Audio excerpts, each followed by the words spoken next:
Suscríbete a nuestro canal TVC Play y activa las notificaciones. Álvarez.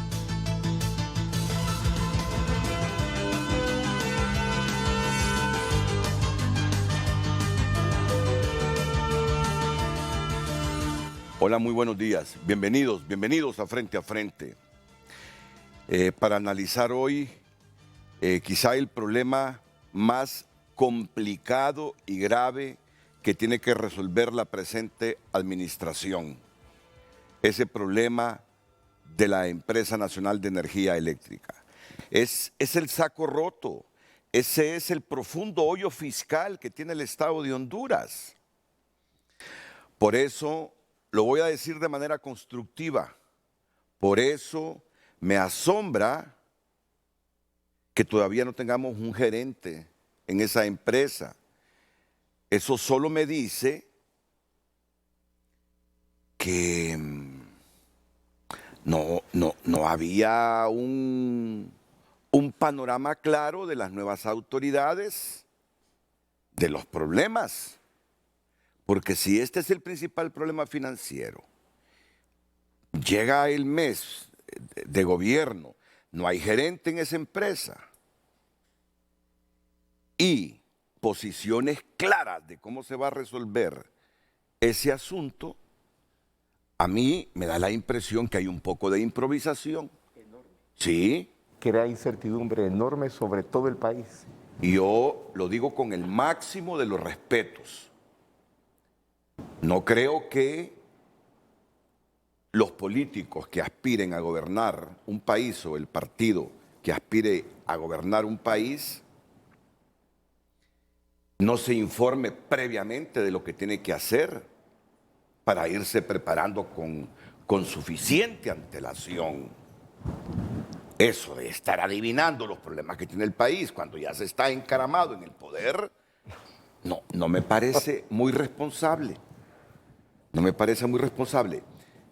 Es mi opinión, una opinión que puede estar equivocada, porque alguien me dirá, Renato, pero es que lo estamos pensando muy bien. Pero yo soy de los que creo. Y cuando he soñado que puedo ser presidente, porque yo creo que buena parte de nosotros alguna vez ha soñado con ser presidente. Miren, lo primero que viene a mi mente es que antes de sentarme, antes de que me impongan la banda presidencial, yo habré identificado a la gente que va a gobernar conmigo. Habré identificado los principales problemas y tendré una claridad meridiana de cómo resolver esos problemas. Es lo que yo pienso cuando me agarran esos sueños locos, que muchos los tenemos, no me critiques si yo los tengo. Tener plenamente identificado mi gabinete y elaborado mi plan alterno para arreglar los problemas que afectan la salud financiera del Estado y repercuten en nuestra economía. Esa es la política. Sí. Lo que pasa es que hay otros que se dicen políticos y no lo son. Hombre. Es lo contrario, es la antipolítica.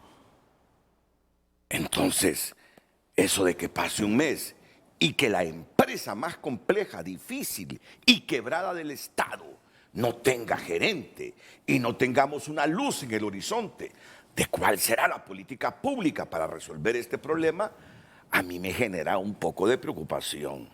Me genera un poco de preocupación. Y se lo digo con todo el respeto a la dirigencia política actual en el gobierno. Pues bien, ya dos de mis panelistas ya se presentaron. Mario Zelaya y Nelson Ávila. Además, a mí no me importa si vienen seguido cerebros inteligentes y buenos analistas para debatir la problemática. Yo los considero a ustedes gente con mucha formación para debatir esto. Y hoy nos acompaña la presidenta de la Asociación Hondureña de Productores de Energía Renovable. Eléctrica. De energía eléctrica, perdón, la ingeniera Carla Martínez. Ya ha estado Carlita aquí. Mucho gusto. Bienvenida, ingeniera. ¿Cómo está usted? Muy bien. Me alegro de tenerla. Gracias. Está Fernando García también. De la ANDI está Fernando García. Buenos Fernando, bienvenido. Buenos días. Un gusto, Renato. Un Gracias. gusto a los panelistas. Siempre un honor estar aquí acompañándolos. Superintendente de Electricidad de la República Dominicana, don Raúl Velasco. Ahí lo tenemos también. Bienvenido, don Raúl. Es un placer tenerlo. Gracias. Es Rafael Velasco, pero no importa. Raúl era el primo de México. Sí, ya. El programa siempre en domingo. Ya le iba yo a hacer una broma sobre eso. Sí, Sí. No, es Rafael, pero con mucho gusto a sus órdenes. Es un placer estar en su programa. Y mi broma pesada iba a ser, ¿dejó algún hijo ahí por la República Dominicana, Raúl Velasco? Es una broma, Raúl. Mire que apenas lo conozco, usted me conoce, yo ya estoy con esas bromas pesadas que me cuestiona mi hija. No se preocupe. Qué bien a sus tenerlo. órdenes. Miren, ayer el ingeniero José Morán es comisionado de la Comisión Reguladora de la Energía Eléctrica. Ha publicado en una red social un comentario que ustedes lo pueden ver en pantalla. Voy a activar entonces este aparato para que aparezca en pantalla. Las causas, así lo titula José Morán, las causas de la situación actual del sector eléctrico hondureño. Primera parte, los costos de generación. Dice José Morán que en Honduras todos los contratos de energía renovable con precios entre 120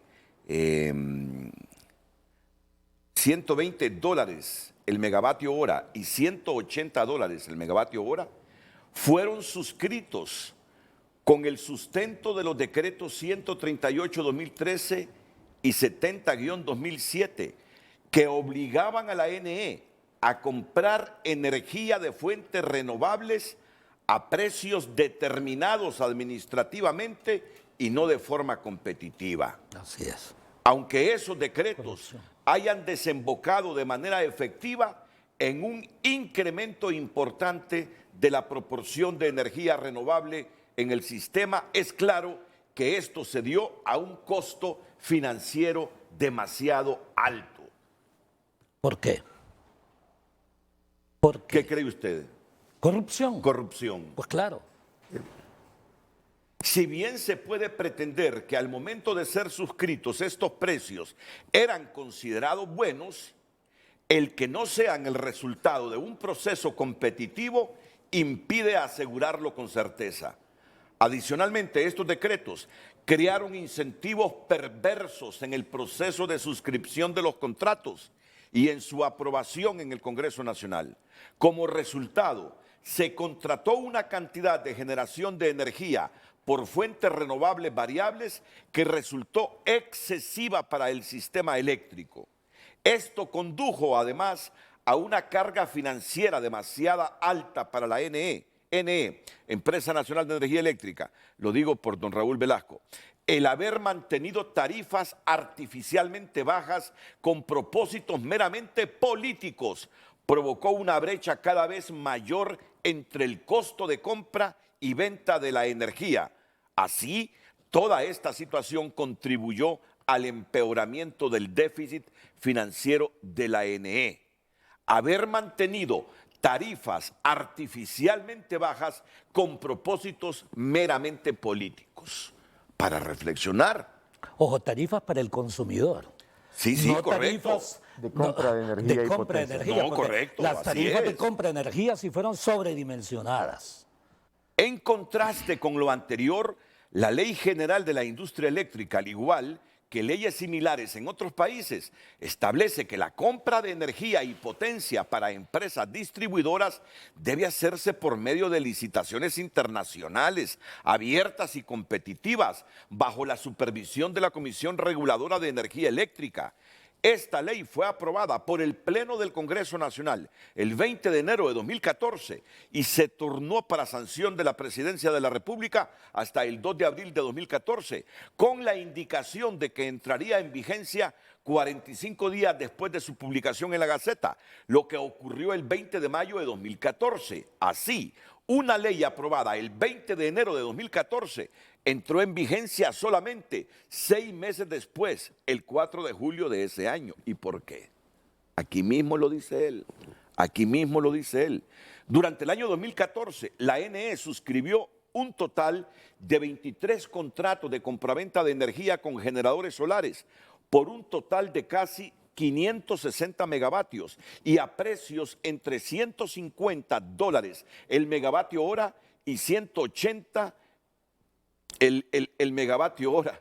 Mire que ahora tengo cuidado cuando miro esto de MWH, porque me parece que me voy a confundir y como aquella diputada voy a decir el kilómetro hora. Tengo un gran cuidado cuando miro esta abreviatura ahora. Sí. Entonces, durante el año 2014, la NE suscribió un total de 23 contratos de compraventa de energía con generadores solares por un total de casi 560 megavatios y a precios entre $150 y $180 el megavatio hora, sustentados en el decreto 158-2013. En ese mismo periodo de tiempo, la NE suscribió 53 contratos por un total de 774 o 724 megavatios de otros tipos de fuentes renovables, sustentados principalmente en el decreto 70-2007. En total, tan solo durante 2014, en procesos iniciados antes de la vigencia de la Ley General de la Industria Eléctrica, la NE suscribió 76 contratos por un total de 1.284 megavatios de fuentes renovables a precios superiores a los $120 el megavatio hora y hasta $180 el megavatio hora. Esto no hubiera sido posible bajo las reglas establecidas en la Ley General de la Industria Eléctrica. O sea, que antes de que la sancionaran y publicaran, hicieron el negocio. Yes. Es lo que está diciendo este hombre aquí. Sí. Además de fijar condiciones de precio, los contratos de fuentes renovables suscritos por la NE establecen la obligación del despacho de la energía disponible en esas centrales. De ahí el despacho preferencial de estas centrales, condición que el ODS está obligado a cumplir al haber sido incluida en contratos aprobados por el Congreso Nacional a solicitud de la NE. Miren este dato. En 2016, dice José Morán, miembro de la Comisión Reguladora de Energía Eléctrica, en El Salvador, las empresas distribuidoras realizaron una licitación para compra de energía eólica y solar bajo la supervisión de la entidad reguladora del sector eléctrico de ese país, y resultó en la contratación de 50 megavatios de energía eólica a un precio de $98.78 por megavatio hora y de 120 megavatios de energía solar a un precio promedio de $51.48 por megavatio hora, llegando incluso a precios tan bajos como $49.55 el megavatio hora. Ya quisiera yo estos valores para Honduras. Narra él la experiencia de Guatemala también. Y termina, ante todo lo presentado hasta aquí, queda claro que en Honduras se aprovechó para contratar energía antes de la entrada en vigencia de la Ley General de la Industria Eléctrica, esquivando así la necesidad de proponer precios competitivos. En el mismo tiempo y aprovechando un marco legal e institucional muy similar al establecido por la Ley General de la Industria Eléctrica, nuestros vecinos, se refiere a Guatemala y El Salvador, lograron obtener precios del orden de la mitad o incluso un tercio del precio de los PPAs. De los PPAs en Honduras. A pesar de este contraste, la Ley General de la Industria Eléctrica no ha terminado de implementarse en Honduras, no obstante los esfuerzos de la CRE y del operador del sistema y el apoyo de varias instituciones financieras internacionales del desarrollo. ¿Verdad que está claro lo que está diciendo este hombre? Mire, usted puede estar o no de acuerdo con el ingeniero Morán. Usted puede decir Morán aquí, Morán allá, puede decir usted lo que quiera. Pero lo que está diciendo ahí es una fuerte denuncia. Aprovecharon el momento previo, cuando sabían que se iba a aprobar la ley general de la industria eléctrica, para hacer negocios pingües que han afectado al Estado de Honduras. ¿Y cómo titula este ingeniero su artículo? Causas de la situación actual del sector eléctrico hondureño. Bueno, Doctor Ávila. Mucho gusto. Muchas gracias. Para mí es, y por primera vez creo que estamos con una de las personas que fue de mis mejores alumnos del doctorado en Ciencias Económicas, Mario Zelaya. ingeniero y economista. O sea, reúne los requisitos para contribuir en este país a hacer que funcione eficazmente una entidad de esa naturaleza. Le diré, como político, voy a decir 3 cosas antes. Primer punto, y como profesional de las ciencias económicas sobre todo. Primer punto, hay necesidad de recomponer el balance energético en Honduras. En el pasado, el 60% aproximadamente de la generación de energía era limpia, hidroeléctrica. Se transformó de forma tal que gran parte de la generación de energía es energía sucia. Ahora, tenemos que importar hidrocarburos para generar energía. Y la energía térmica, sin duda alguna, que tecnológicamente es sumamente versátil, produce enormes elementos positivos, pero al mismo tiempo tenemos, pensando en la nación, que modificar ese balance energético. Es el primer punto. El segundo punto, hablando sobre la Empresa Nacional de Energía Eléctrica, la solución pasa por 4 problemas fundamentales. Primero, la solución es política, la solución es financiera, la solución es técnica y la solución es legal. Y después me voy a referir a esas 4 soluciones. Y el tercer elemento es que se planificó la destrucción de la ANE, así como se planificó la destrucción de Hondutel. Se planificó la destrucción del SANAA, se ha planificado la destrucción de todas las entidades del Estado, con algunos objetivos a los que nos podremos referir posteriormente. ¿Y cómo se hizo? Bajo un mecanismo de privatización de las ganancias, en el caso concreto de la ANE. O sea, usted para privatizar no necesita privatizar la empresa o privatizar los activos. ¿Qué es lo que necesita? Lo más fácil, privatice las ganancias. ¿Y cómo privatiza las ganancias? Poniendo tarifas de generación de energía altamente elevadas. Y en algún momento, le digo, ese artículo completamente correcto. En algunos momentos se suscribieron contratos de generación de energía térmica 4 y hasta 5 veces superior a la tarifa que debió negociarse en su oportunidad. Eso es corrupción. Bueno. En Honduras, me extraña que el Fondo Monetario Internacional, que ha estado permanentemente en esto, el Banco Mundial, otra entidad en donde yo trabajé, el Banco Interamericano de Desarrollo, hayan siempre considerado que este es un problema fundamental, el de la ANE, y en ningún momento hayan planteado ellos, por ejemplo, auditorías forenses a los contratos suscritos para la generación de energía de la ANE. Me extraña que, a sabiendas de que la ANE también necesitaba capitalización, en ningún momento se le ha pagado a la ANE, como tampoco a Hondutel, el uso del sistema de distribución. Eso es un subsidio directo de todos nosotros, en adición, obvio, a tarifas sobredimensionadas, que es generada por corrupción. Y ahí tiene los multimillonarios en Honduras, a través de esos contratos de generación de energía que hasta invierten fuera de Honduras, pero generado por riqueza hondureña, de forma tal que esto ha afectado al sector productivo. Sin duda, al tener costos de energía superiores, se los traslada entonces al consumidor. Entonces, el consumidor, que la inmensa mayoría del pueblo hondureño, es obvio, todos, entonces es afectado en triple vía.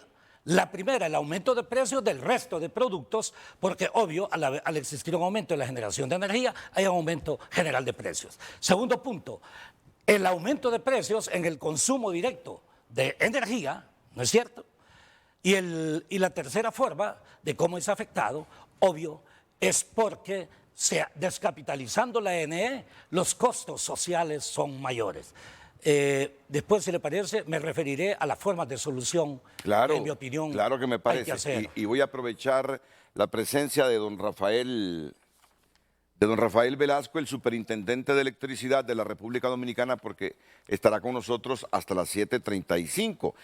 Tampoco yo lo quiero comprometer, pero mire usted que muy difícilmente salga ante una empresa de energía eléctrica con No, semejantes así actos de es. corrupción. Así es. Yo creo que este es un elemento reflexivo lógico. Con corrupción se hunden las empresas de energía eléctrica y cualquier institución pública y estatal. Me gustaría escuchar algunas valoraciones del ingeniero Rafael Velasco desde la República Dominicana sobre esta temática de la energía eléctrica. Don Rafael, adelante. Con mucho gusto. Muchas gracias por la invitación al programa y un honor participar en su programa. Le diría, mire, en el caso, usted dice algo muy cierto, o sea, si no hay reglas claras y en los mercados y sobre todo el sector eléctrico, pues es imposible que haya competitividad. Entonces, las reglas claras son, digamos, fundamentales. Yo le puedo hablar en el caso dominicano. Nosotros como un país insular, una isla, pues no tenemos fuente de energía, no tenemos petróleo, no tenemos carbón, no tenemos grandes ríos con un trazo muy largo que se le pueda sacar energía en diferentes puntos, como pasa en Sudamérica y en Centroamérica, concretamente Costa Rica, la misma Guatemala, Panamá, tienen un 50% de su energía en base a hidro, que es la más barata posible. Pero algo que sí nos ayudó, y solamente lo planteo como sugerencia, nosotros venimos arrastrando desde hace más de 40 años problemas serios en el sector eléctrico, sobre todo las pérdidas, lo que le llaman pérdidas comerciales y técnicas, del orden del 30, llegó a ser un punto hace 20 años, el 45%. Es decir, de cada 100 kilovatios hora que las distribuidoras vendían, perdían 45, no lo cobraban. Eso hubo algo que... Sí, perdón, disculpen. Más que aquí, sí, continúe. Reflexionando Exacto. sobre lo que usted dice, sí, más que aquí. Sí. Era un caso crónico, hemos sido realmente... Y bueno, pero en 2012 se hizo una ley de Estrategia Nacional de Desarrollo que mandaba, la clase política se puso de acuerdo en ese sentido, y mandaba 3 pactos: el pacto educativo, el pacto fiscal y el pacto eléctrico. El pacto educativo se logró en 2016, en donde se hizo un plan quincenal de 15 años sobre el tema educativo para elevar el nivel de nuestros estudiantes de la escuela pública sobre todo, y eso está en curso. Y luego, ahora en febrero de 2021, se firmó el pacto eléctrico finalmente. Y ese pacto lo que hace más que nada es poner las reglas de juego. Es decir, aún existe una ley eléctrica como la tenemos desde el año 2001, con un reglamento de aplicación. Este pacto ya tiene carácter de ley y, por ejemplo, le doy un ejemplo, las tarifas que por muchos años han estado subsidiadas, para darle un caso concreto, en 10 años no había habido un aumento de tarifa. Desde el 2011, el gobierno dominicano, los diferentes partidos que lo han ostentado, no tocaban la tarifa como un tema social. Sin embargo, el pacto hemos acordado en un periodo de 5 años, ir adaptando lo que es la tarifa subsidiada a la tarifa real, con aumentos trimestrales, muy tenues, pero constantes, hasta en 5 años alcanzar la tarifa Real. técnica, como se dice, que es Sí. a las que las EDES tienen derecho. O sea, las distribuidoras pueden solventar sus costos. Eso ha sido aceptado por el sector sindical, por el sector social, el sector empresarial y, por supuesto, el gobierno. Y creo que eso ha ayudado, porque a veces, usted sabe que en nuestros países muchas veces las fuerzas, las diferentes fuerzas que conforman la sociedad, pues libran batallas donde quien pierde es el pueblo. Y en este caso, afortunadamente, en ese tenor nos pusimos de acuerdo y eso ha generado también mucha energía barata. Para darle un caso, nosotros hoy día tenemos una demanda pico de unos 3.200 megas aproximadamente, pero de esos casi 2.000 son en base a gas natural y carbón. Claro, es importado. Sin embargo, es muy costo eficiente. Ahorita con el alza de los commodities, de los combustibles, pues hay un momento de crisis, pero antes era peor, que era en base a heavy fuel oil o lo que se le dice a bunker C y diésel. Ya apenas eso representa un 5%. Y las renovables estamos en un orden de un 16%. El agua, lastimosamente, en nuestro caso no es muy significativo, apenas somos un 6,7% del total generado. Creo que eso un poco escenifica, porque me identifico mucho con el tema de Honduras. Lo que usted decía me parecía en un momento que estaba hablando de aquí, de Santo Domingo, en algún momento, cuando era una empresa estatal y ya hace 20 años se privatizó. A sus órdenes para cualquier pregunta. Sí, aquí me está pidiendo la palabra la ingeniera Carla Martínez, que es la presidenta de la Asociación Hondureña de Productores de Energía. Algo que desde la asociación queremos dejar, Renato, sobre todo en este programa, y sobre todo por el artículo que explicó José, que además yo siento que el espíritu de ese artículo es poder defender la implementación de la Ley General de la Industria Eléctrica. Y aquí nos podemos diluir en todos los detalles que se han sucedido en el pasado y podríamos invertir muchísimo tiempo en ello, sin duda, y yo podría mostrarle aquí información con la que creo no puede rebatir algunas cosas de ahí. Pero a mí me parece importante, y sobre todo también teniendo el ejemplo de República Dominicana, que vengamos aquí a construir y a sumar. Lo que está diciendo el superintendente es algo que para mí en Honduras debemos de aplicar. Y esto es algo que fue presentado también en colaboración con el COEP el año pasado a todos los candidatos presidenciales que estaban en toda la elección. Y ahí se presentó una hoja de ruta donde se hicieron talleres dirigidos por una entidad del Instituto de las Américas, que es un think tank que se dedica a dirigir este tipo de ejercicios. Y una de las cosas que salió en ese taller era la necesidad de poder hacer un pacto eléctrico nacional. ¿Por qué? Porque el tema del sector eléctrico, y lo hablábamos ahora cuando estábamos allí con el señor Nelson, justo cómo estos temas son complejos, y cuando son complejos necesitan todas las perspectivas. Hoy por hoy todos los sectores estamos viendo el problema central desde mi perspectiva. Yo se la puedo decir desde el sector privado, la presidenta lo está viendo desde el tema político, los consumidores, que ahí está Fernando García, lo está viendo desde el tema industrial, pero todos venimos a los programas, todos venimos acá a querer defender. ¿Y por qué no nos sentamos todos en conjunto? Yo creo que este gobierno y el nuevo gobierno que está ahorita instalándose está promoviendo temas de diálogo. Y creo que eso es lo importante. ¿Por qué? Porque necesitamos ser escuchados, necesitamos escucharnos entre las perspectivas todos nosotros para poder llegar. Eso es el ejemplo que nos está diciendo el señor Velasco hoy por hoy. Dominicana lo hizo y tiene los mismos problemas. Podemos aquí demostrar que el verdadero problema de todo este déficit, y tenemos otro ejemplo de otro país, son las pérdidas eléctricas. Por eso él pensaba que estábamos hablando de Santo Domingo. Ellos estaban en peores condiciones que nosotros. ¿A cuánto ascienden nuestras pérdidas en este momento? Hoy, el año 2021, cerraron en 33.3%. Bueno, y él habló que en la Dominicana llegaron a un pico de 45 de pérdidas. Bueno, mire, el asunto aquí está. Yo tengo a dos distinguidos profesionales hondureños aquí a mi lado derecho y también a esta dama, otra distinguida profesional. Pero los que están a mi lado derecho, y sobre todo al ingeniero Mario Zelaya, lo vengo escuchando desde hace semanas, que él defiende el fortalecimiento de la empresa estatal de energía eléctrica. Por eso me reí cuando usted dijo, al escucharlo, Renato, me pareció, o solo recordé, la antigua vieja empresa de la República Dominicana. Ellos dicen, en vez de partir en tres, esta empresa hondureña de energía eléctrica, en vez de partirla en generación, en transmisión y distribución, mejor fortalezcamos esta empresa estatal para salir de la crisis. Ese es el pensamiento del ingeniero Mario Zelaya, y por lo que le escuché a Nelson, creo que también va encaminado a eso. Desde la perspectiva económica de los costos marginales. Pero- es correcta la posición del Pero ingeniero el Zelaya. presidente de la Comisión de Presupuesto del Congreso, exministro de Finanzas, asesor económico de la presidenta Castro, Hugo Pino, le dijo el otro día a Mario Zelaya, mira Mario, le dice, si no implementamos esa ley general de la industria eléctrica, si no dividimos en tres esa empresa, Pedro Barquero.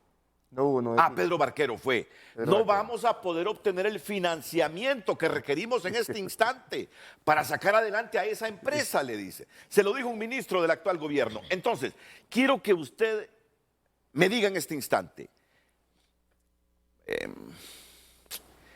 ¿qué cree estaría pasando en la Dominicana si se hubiesen quedado con aquella vieja empresa y con aquel modelo de la vieja empresa? Adelante, por favor, don Rafael Velasco. Lo digo, Rafael Velasco es el superintendente de electricidad de República Dominicana, autoridad fundamental en la Dominicana. Gracias por estar aquí con nosotros. Adelante. Siempre, siempre, un honor.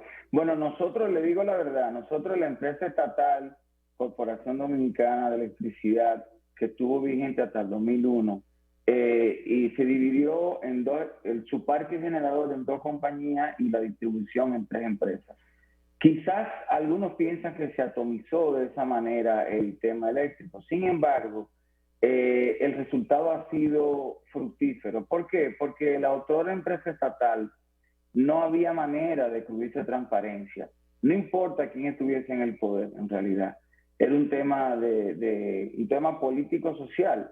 Sin embargo, nosotros ahora, el hecho de que se ha dividido en tres, y de hecho le digo, no es que todo ha sido un camino de éxitos. O sea, dos de las tres empresas que se privatizaron, el gobierno tuvo que reestatizarlas en un momento a mediados de los 2000, 2005, por ahí, 2007.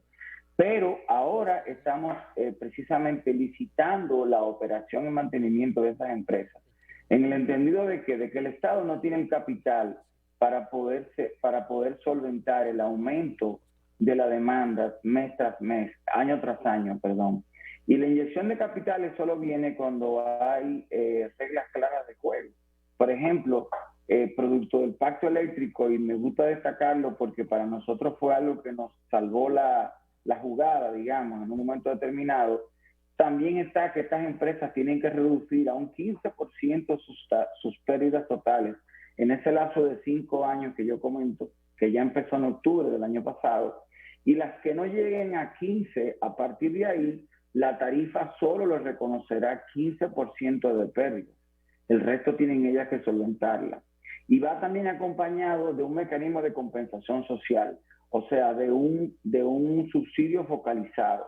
En lugar de ser un subsidio por escalón de consumo, que es lo que teníamos, estamos mutando hacia un subsidio focalizado, en donde se está subsidiando solo a las familias económicamente carenciadas. ¿Cómo lo sabemos? Con un censo que hace una institución del Estado que se llama CIUBEN, que mide el nivel de pobreza, y para darle caso concreto, de 2.780.000 clientes que tienen las tres distribuidoras, caen dentro de estos 1.157.000 clientes. Estamos hablando de un país del tercer mundo, tan del tercer mundo como cualquiera otro de Centroamérica. Sí. Y a estos ya tenemos 330.000 que se les están subsidiando 100 kilovatios hora solamente. Ahora, la distribuidora le factura al precio que es. Y ellos con una tarjeta nuestra, que se llama Supérate, pagan los 100 kilovatios y sobre esa cantidad pagan la tarifa que les toque. Y esto vamos a llegar a 657.000 en 4 años y al 1.057.000 en 6. Pero todo eso se ha hecho porque hay un pacto en el que todos estamos colaborando y comprometidos. La oposición no puede decir nada porque la oposición firmó el pacto también. Es más, le digo más, el pacto se hizo en el gobierno pasado. El gobierno actual empezó en agosto del 20 y este gobierno en febrero del 21 respetó íntegramente lo que el gobierno anterior pactó, de manera tal que no hubiese alegatos de que se cambió una coma y por eso las cosas son distintas. Entonces se firmó el pacto que heredamos para poder tener el compromiso de la oposición también. Lo cual no pueden decir no porque han firmado y de hecho se elaboró en su gobierno. Entonces, Lo que quiero decirle es que me identifico de vuelta mucho con Honduras porque nos parecemos mucho en muchos aspectos, Sí. aunque nosotros seamos un país caribeño, afroantillano, pero de todas formas creo que el pacto para nosotros ha sido lo fundamental y el dividir la empresa estatal sin ninguna duda, se le quitó la mano lo de los políticos al tema eléctrico, que era una fuente de financiamiento de campaña, de colocación de compañeros en las empresas. Ese ha sido un tema, un lastre que estamos poco a poco saliendo de ello. Y si ustedes tienen pobres como nosotros, ustedes tienen conflictos políticos, sociales como nosotros, solo con esto de la energía eléctrica, nosotros estamos haciendo ahora lo que ustedes están corrigiendo ya. Por ejemplo, solo quiero terminar con esto. Nosotros decidimos, cuando digo nosotros es porque el gobierno es de nosotros, el gobierno decidió subsidiar a 1.300.000 familias que no van a pagar energía eléctrica hasta 150 kilovatios hora. Entonces, ¿quién va a pagar esa energía? Porque alguien tiene que pagarla. Le quitaron un beneficio al consumidor industrial alto. Y con esos beneficios, en parte van a subsidiar a ese 1.300.000 familias. El problema es que esos industriales no se van a quedar con el golpe. ¿A quién se lo van a trasladar? El consumidor final. Al consumidor. Entonces, usted que es economista, amigo, estamos en un círculo vicioso que ese 1.300.000 familias dice, está bien, ¿verdad? No vamos a pagar energía eléctrica porque nosotros consumimos hasta 150 kilovatios hora, pero el pistillo que dejan de pagar en la luz lo van a pagar En la comida. en la comida, porque le van a subir a los precios. Entonces, por eso es que exigimos una solución más inteligente. Y le decía aquí al funcionario dominicano, nosotros estamos entrando en lo que ustedes ya están corrigiendo, desgraciadamente. Pero bueno, adelante con su... Sí, por favor, adelante y después venimos con los panelistas acá. Claro. Sí. Solo un comentario, y es que eso que ustedes tienen se llama subsidio cruzado, que aquí existe, y es lo que estamos desmontando en 5 años. O sea, empezamos en octubre y cada 3 meses se va sincerando la tarifa, de manera tal que ese subsidio cruzado, donde los que más consumen subsidian a los que menos consumen, desaparezca. Y entonces todo el mundo pague lo que le toque y el Estado haga un aporte, pero focal, o sea, a quien lo necesita realmente, pero sale de la propia industria. O sea, la industria va a pagar impuestos, las facturas pagan impuestos, etcétera. Pero el subsidio cruzado es terrible porque, como usted dice, los norteamericanos tienen un dicho que es que there's no free lunch, o sea, no hay almuerzo gratis. Alguien lo paga, siempre. Y bueno, le digo la verdad, en el caso dominicano, ¿por qué no pusimos de acuerdo? Porque era un cuello de botella para la economía dominicana. Y realmente lo fue por muchos años. Ahora estamos saliendo poco a poco de ello y el primer beneficio fue la transformación del parque generador, que fue privatizado, llegó capital fresco hace 20 años, y para darle una idea, pasamos de ser un país con 70 o 80% en base a diésel y HFO, y hoy día tenemos 60% entre gas natural, carbón lastimosamente, pero es barato, y tenemos un 16% de renovables, un 6% de agua, o sea, hemos logrado diversificar la matriz, aún siendo una isla. Pero eso ha sido por la participación del sector privado que tiene el dinero, porque los estados, obviamente, usted sabe que nuestros estados en ese sentido tienen asignatura pendiente, ¿no?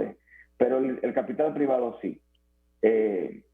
Yo estoy a sus órdenes, Dominicana está a sus órdenes en caso de que tanto la asociación como cualquier autoridad hondureña quiera saber sobre la experiencia nuestra del pacto, con muchísimo gusto.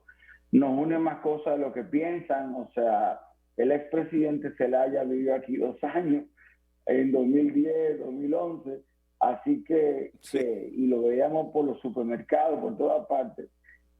Así que nos une muchas cosas, aunque el mar nos divida. Bueno, Mel que quiere tanto a la dominicana, doña Xiomara, que ha vivido en la dominicana. Ahí tienen una experiencia y amigos que dicen que están dispuestos a ayudarnos. que hacer un intercambio de experiencia. Hay que hacer un intercambio. Ellos van superando la crisis, van saliendo de la crisis y casi con los mismos problemas que nosotros hemos tenido en la industria eléctrica. Bueno, lo dejo, don Rafael Velasco, porque ¿Cómo no? si no se me revuelven los panelistas en Honduras. Cómo no. Muchas gracias por Ha su sido un invitación placer. y Un gusto. Igualmente. Muchas feliz gracias. día y me Feliz día. retiro por un compromiso previo. Muchas Feliz gracias, día. don Rafael Velasco, el superintendente de electricidad de República Dominicana. Bueno, ¿qué hacemos entonces? ¿Acabamos de implementar la Ley General de la Industria Eléctrica o nos dedicamos a fortalecer esta vieja empresa estatal que, según lo dijo don Rafael Velasco, los problemas de corrupción y políticos y compadrazgos, ya van a tener tiempo para rebatir ustedes eso? Sí. Afearon, golpearon, destruyeron esta empresa. O partimos en tres a la empresa hondureña NE, en generación, en transmisión y distribución. O hacemos un pacto eléctrico. Pero del problema hay que salir, Nelson Ávila. Así es. Y del problema hay que salir, hombre, tenemos que salir. De solución. Y a eso vamos. Vamos a escucharlo a usted, ingeniero Zelaya, ya después de la pausa. Vamos a escuchar a Fernando García también. Volveremos a escuchar aquí a la ingeniera Carla Martínez sobre este asunto de una empresa que ha fracasado por lo que estamos viendo y que no sé, a mí lo que me preocupa es que no tiene ni gerente. No tiene ni gerente esta empresa. Ya llevamos un mes de gobierno. Está Mario Zelaya. Ahí está usted también. No, Mario Zelaya, él es Bueno, un vamos buen a la pausa, profesional. volvemos. Sí está pasando, está en tunota.com. Titulares esta mañana del miércoles. Honduras y Arabia Saudita impulsan la cooperación bilateral. Está pasando. Muere esposo de Neida Sandoval y la hondureña le dedica desgarrador mensaje. Reyerta en una cárcel de Lima deja al menos 34 presos heridos. Confirman hora y fecha para el clásico Real Madrid versus Barcelona por la jornada 29. La Cámara de Comercio e Industria de Cortés dice que aumentos desmedidos de salarios no concuerdan con la realidad del país. Daniel Fortín, el futuro de Honduras se construirá con emprendedores y empresas. César. Detienen a un hombre en China por mantener encadenada a su mujer. César, me impacta esa noticia que leíste, el titular que leíste en tunota.com. Muere esposo de Neida Sandoval. Y la hondureña le dedica desgarrador mensaje. Por favor, léete unos 2 párrafos. Es una amiga querida. Neida Sandoval confirma el fallecimiento de su esposo. Por favor, César, disculpa que me meta en tu sección. Así es, la periodista hondureña Neida Sandoval anunció hoy miércoles el lamentable fallecimiento de su esposo David Cochran, quien venía sufriendo de secuelas provocadas por complicaciones cardiovasculares a raíz de 3 derrames cerebrales sufridos hace 19 años.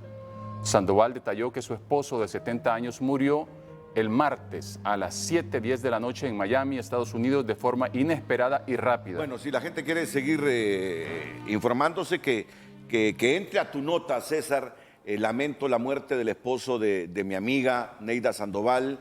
La conozco desde la adolescencia, nos conocemos, a su mamá, a toda su familia. Sé que toda la familia de Neida aquí en Minas de Oro, en El Porvenir, en otras partes de Honduras, está adolorida por la muerte del esposo de Neida. Así que en algún momento te darás cuenta más adelante, Neida, cuando salgas de este momento doloroso, que aquí tienes amigos que se han solidarizado contigo también por la muerte de tu esposo. Lamento la muerte del esposo de la querida, triunfadora colega periodista Neida Sandoval, oriunda de Minas de Oro en el departamento de Comayagua. Adelante, César, para que concluyas la sección.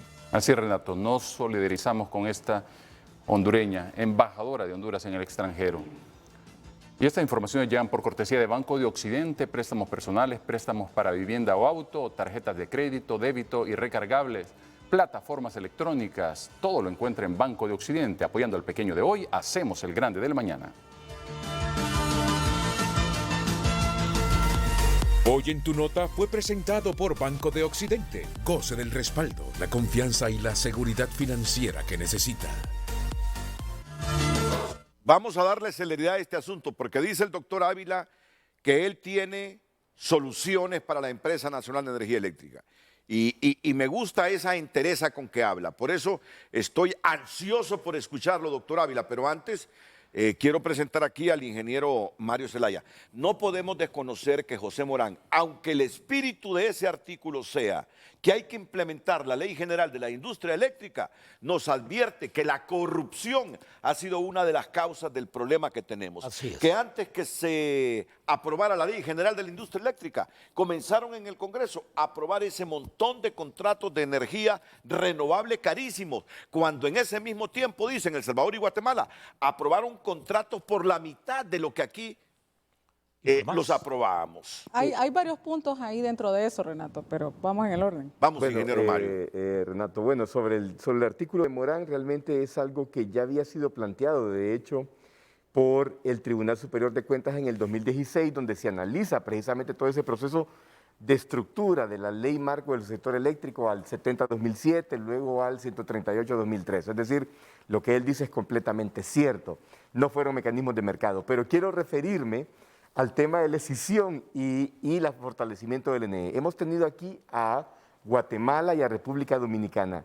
Yo pediría, Renato, que se invite al LICE de Costa Rica, porque el LICE de Costa Rica es una empresa estatal verticalmente constituida que hoy en día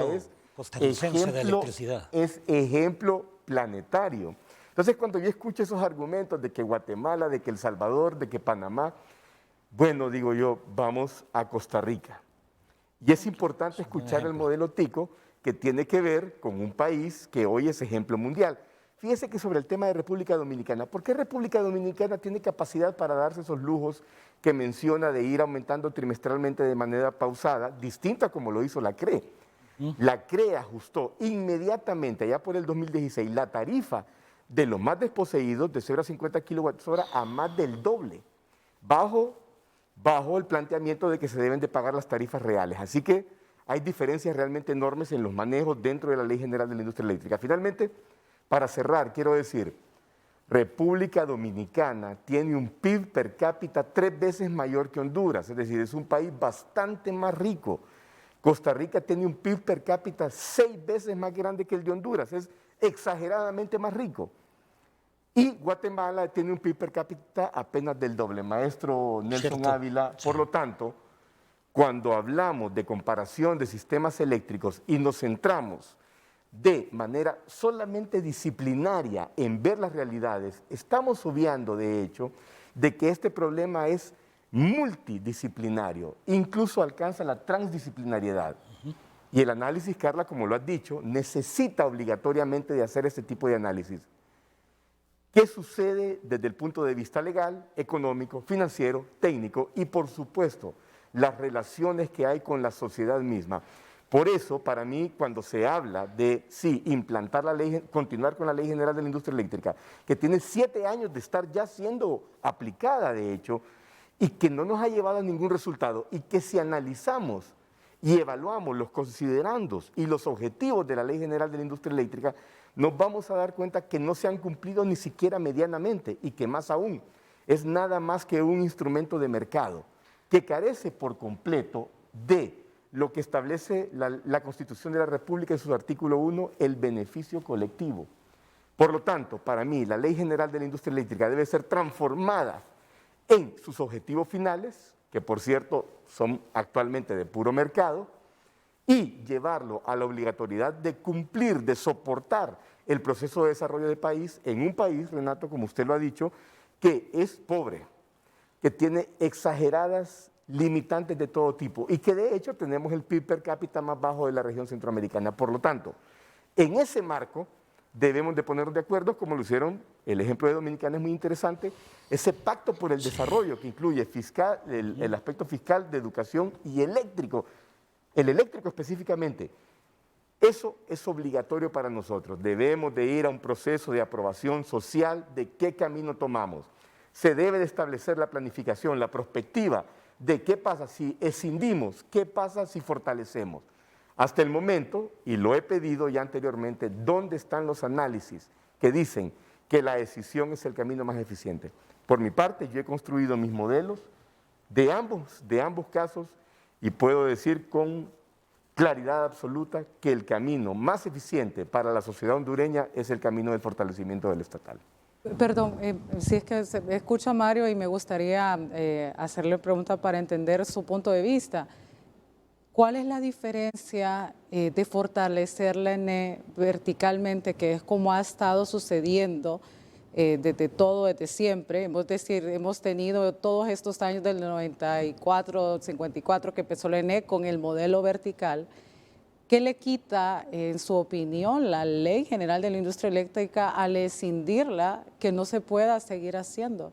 Es decir, llevamos una historia con un modelo en el cual la ENE no lo ha logrado. Por otro lado, la comparación con Costa Rica es difícil de hacer porque Costa Rica es una empresa que es un país que siempre paga su energía, a diferencia de nosotros que tenemos pérdidas históricas.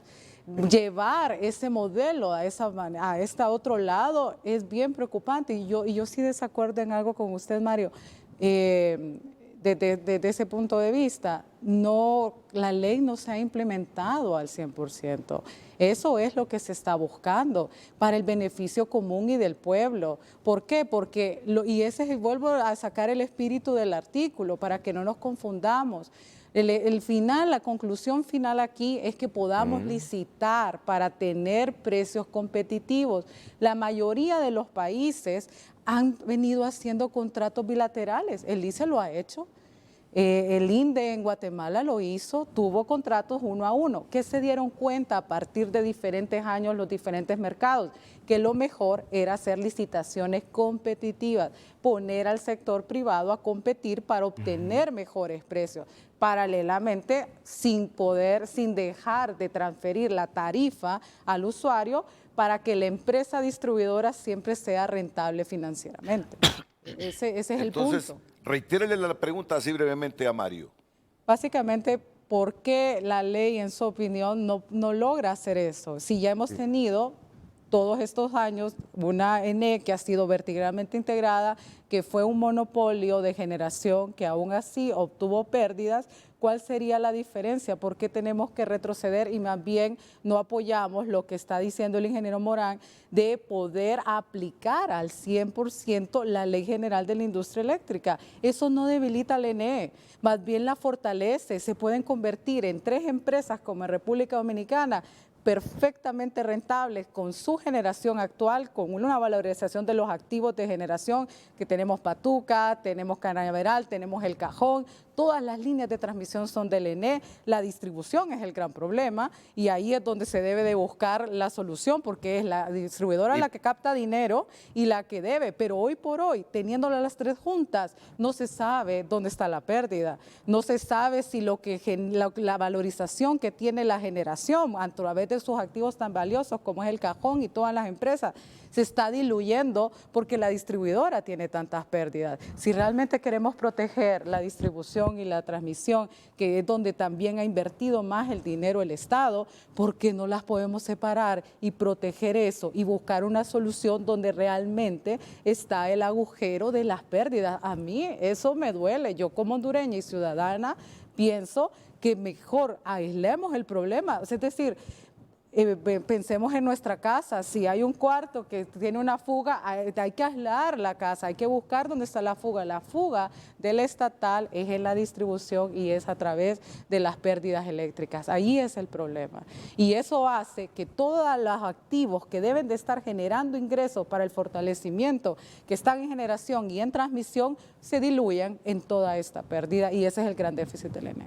Bueno, Carla, muy bien. En primer lugar, la ENE deja de ser verticalmente constituida desde el 1994 con la Ley Marco del Sector Eléctrico, que abre a la competencia. Ese es el proceso de liberalización que se da en América Latina, que aplica en todos los países excepto en Uruguay y Costa Rica. Ya, maestro, usted sabe lo que significó.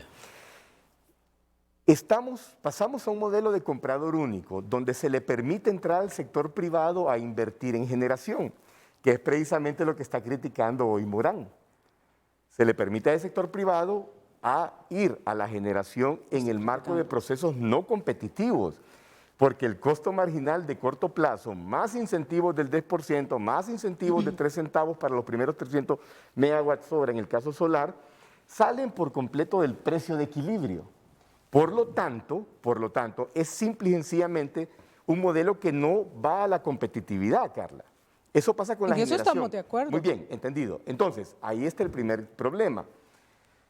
¿Qué debemos de hacer si hemos llegado al acuerdo de lo que plantea José Morán? Es válido, debe de irse entonces a los procesos de renegociación de contratos, porque partimos del hecho de que no fueron en el marco de un proceso competitivo y que entonces puede producirse valores más elevados que el precio de equilibrio. Maestro, ¿qué cree usted Mario, sobre eso? ¿usted sabe cuánto le puede costar al país un proceso de renegociación que sí Carla, fue sí lo en sé. un marco legal? Bueno, Carla, Permítame, que espérame, que Carla, hoy espera, por tranquila, hoy digamos que no déjame es terminar. competitivo, no significa que no sea legal. Es que sí tenemos que ser espera. claros en eso. Sí, pero momento, Carla. Porque sí es importante que no sean competitivos, no significa que no sean legales.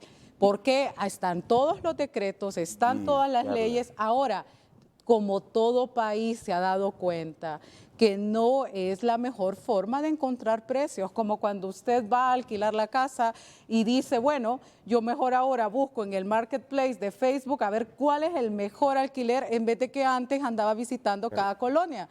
Resulta que visitando cada colonia no me daba todo el panorama que era. Ahora hay mecanismos más óptimos, como son las licitaciones públicas, donde sí se puede hacer. Pero sí, perdón, y de verdad, Mario, es que sí es importante, y de verdad lo digo acá, que sí veamos, que no digamos en caer cosas que las cosas no fueron legales.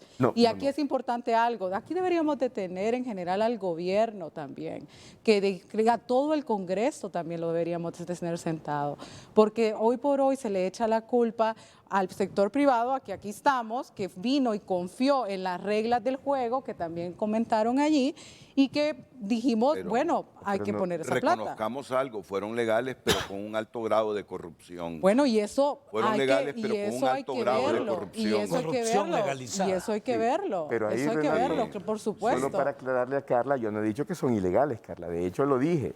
Ley marco del sector eléctrico, decreto 70-2007 y luego 138-2013. Ahí están los decretos. Entonces, al final de cuentas, este proceso debe ser obligatoriamente llevado por una auditoría, diría yo, y evaluar lo que se debe de evaluar. De hecho, Carla, el Fondo Monetario Internacional en el 2018 establece en su informe de evaluación de país, recomienda, sí, no puede obligar, la renegociación de contratos. Revisión. La renegociación de contratos, dice en inglés literalmente. Renegociación de contratos. Entonces, ¿se va a hacer o no esa renegociación de contratos? No lo sabemos, pero lo que sí está claro, que la renegociación de contratos es una negociación entre las partes, entre el Estado de Honduras y el generador privado. Y de hecho es voluntaria. Así es, Carla, de acuerdo, debe de ser de esa manera. de acuerdo. Entonces, si hay voluntad de las partes y podemos renegociar, pues diría yo, ese es el camino a seguir. Y las pérdidas, Mario, porque... Tranquila, Carla, ahora vamos al Bueno, tema de no, las es que, pérdidas. puchica, es que Ahora quiere vamos de al tema todo, de hay las que pérdidas. hacerle el No, paseo pero es que- completo. pero es que- No, y me gusta como mujer, en medio de hombres, bueno, muy que bien. sea pero- capaz de desafiar y rebatir. Técnicas y Sí, no pero técnicas, es ¿no? que el tema, Separemos. Técnica y no técnica, Carla, es que hay así una es. cadena de valor. Separémosla. Está la generación, la transmisión y la distribución. El problema de la generación es importantísima porque en la estructura tarifaria que presenta la CRE, 70% del costo es relacionado con el costo de generación, valga la redundancia. Luego hay un valor por transmisión, por distribución, que no representa más del 20% entre las dos, y luego costos adicionales, regulación, Que está comercialización. contemplado en la tarifa. Efectivamente, ahí está, y lo podemos ver todo, de hecho. Por lo tanto, Carla, si mi costo dentro de la tarifa es generación, el 70%, yo ataco primero la generación. Hay que atacar la transmisión y hay que atacar la distribución. ¿Qué pasa con las pérdidas? Bueno, dice de hecho José Morán que la parte 2 será el contrato de EH. Un contrato que tenía a este momento que haber cumplido con disminución del orden de unos 12 puntos porcentuales, deberíamos de estar en pérdidas del 20% y estamos en pérdidas del 33%. Entonces, de la misma manera, hay que ir a hacer las auditorías que corresponden, sentarse con las partes, porque el contrato de EH también es ley de la República. Es ley. Habrá que hacer el procedimiento legal necesario para lograr acuerdos con EH y, de hecho, diría yo, que en los próximos 15 meses que quedan de contrato, lograr reducir las pérdidas en el orden de un 4 o 5%. Bueno, sobre este tema yo quiero decirles algo para escuchar a Fernando García y también a otro invitado que tenemos desde la República Dominicana, Marcos Cochón, pero igual Nelson Ávila va a exponer su pensamiento en torno a las vías de solución a esta crisis de la Empresa Nacional de Energía Eléctrica. El gobierno hondureño que preside Xiomara Castro ha decidido escindir la Empresa Nacional de Energía Eléctrica. Y aquí Mario Zelaya escuchó de manera tajante el otro día a Pedro Barquero. Es un error. Le dijo, Mario Zelaya le dice, no podemos conseguir financiamiento para arreglar los problemas que tiene Honduras en materia de energía eléctrica si no escindimos esa empresa, le dice. Y no es que la vamos a privatizar, esas empresas seguirán siendo ya escindidas públicas, le dice. Así le dijo, ¿verdad? Sí. Así le dijo, sí. así le dijo. Sí. O sea, en eso estamos totalmente claros. Habrá una empresa de generación, otra de transmisión y otra de distribución. Eso lo tiene decidido este gobierno. Ahora, lo que uno esperaría es un poco más de celeridad en la toma de decisiones, que es donde estamos viendo, sé que no es un problema fácil, parsimonia. Uno asume que cuando alguien ya llega a sentarse en la presidencia, tiene con claridad el panorama de cómo solucionar los problemas que tiene el país. Muy bien, dicho esto, voy a ir a la pausa, escucharé a Fernando García, escucharé a Nelson Ávila con las propuestas de solución que tiene y desde luego a nuestro invitado desde la Dominicana, Marcos Escochón o Cochón, ingeniera. Creo que es Cochón. Yo creo que es Cochón. Es inusual el apellido en Honduras, pero bueno, ahí tenemos a don Marcos ya riéndose. Vamos a la pausa primero.